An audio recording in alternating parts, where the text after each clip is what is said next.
सहना भी तो जालिम की हमायत ठहरा, खामोशी भी तो होई पुष्ट पनाही की तरह। अस्सलाम वालेकुम नाज़रीन, आपका मेज़बान एडी फरियाद आपकी में हाजिर है और आप देख रहे हैं 91 न्यूज़। नाज़रीन, मैं इस वक्त मौजूद हूँ उकाड़ा प्रेस क्लब के बाहर, जहाँ पर जमात इस्लामी की जानिब से रैलियों का इनकाद किया गया है। मेरे साथ रैली के शुरा और सरबराहान मौजूद हैं, उनसे जानते हैं कि इस रैली के क्या मकासद है, उनके क्या मुतालबात है। अस्सलाम वालेकुम सर। वालेकुम सलाम।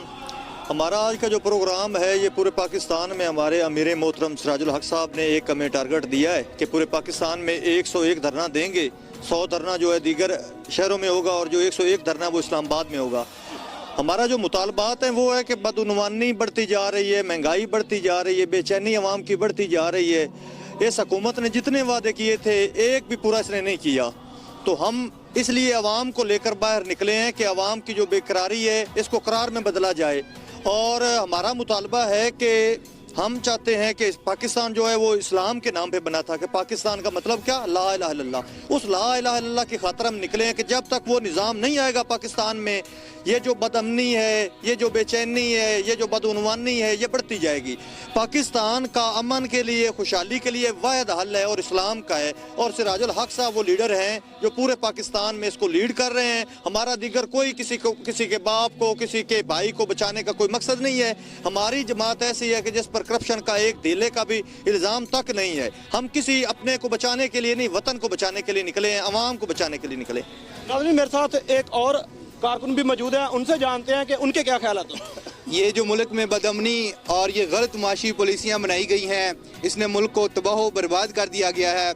ये जो जवानों का समंदर आपको नज़र आ रहा है, ये तब तक नहीं अमन से बैठेगा जब तक इस मुल्क को इस्लामी मुल्क ना बना दिया जाए। हमारी जद्दोजहद और हमारी सारी काविशें इस मुल्क को इस्लामी मुल्क बनाने की हैं। वस्सलाम। नाज़रीन, दीपालपुर की सरजमीन से आए हुए एक और कारकुन मेरे साथ मौजूद है, उनसे भी जानते हैं कि उनके क्या जज्बात हैं और वो उनके क्या ख्याल हैं। औज़ुबिल्लाहिमिनश्शैतानिर्रजीम, बिस्मिल्लाहिर्रहमानिर्रहीम। आज उकाड़ा शहर के अंदर ये ज़िला उकाड़ा का धरना है और ये सिराजुल हक साहब के उन धरनों का तसलसल है जो उन्होंने कहा था कि पूरे मुल्क के अंदर महंगाई, बेरोज़गारी और बदअमनी के ख़िलाफ़ जो इसने पूरी टनोर के अंदर ये 5 साल का इसको मैंडेट दिया गया था मौजूदा हुकूमत को, इसने जितने वादे किए हैं कोई पूरा नहीं किया। उनके ख़िलाफ़ हम पूरे मुल्क के अंदर एहतजाज करेंगे, धरने देंगे और जो आखिरी धरना होगा इस्लामाबाद के अंदर होगा और इंशाल्लाह वो इस हुकूमत का इख्तिताम होगा। यानी कि आपके कहने का मकसद है कि हुकूमत के इख्तिताम तक आपकी रैलियाँ जारी रहेंगी इंशाल्लाह। जी नाज़रीन, जैसा कि आपने कारकुनान की बात सुनी, उनका कहना यह है कि हमारी जो ये रैलियां हैं, ये धरने हैं, ये मौजूदा हुकूमत के खिलाफ है। उनका ये भी कहना है कि मौजूदा हुकूमत ने अपने वादों में से कोई भी वादा पूरा नहीं किया। उन्होंने ये भी कहा है कि जब तक हम मौजूदा हुकूमत को ख़त्म नहीं कर देते, वज़ीर-ए-आज़म को उतार नहीं देते, रैलियों का सिलसिला और धरनों का सिलसिला जारी रहेगा। अपने मेज़बान एडी फरियाद को इजाज़त दीजिए। अल्लाह हाफिज़।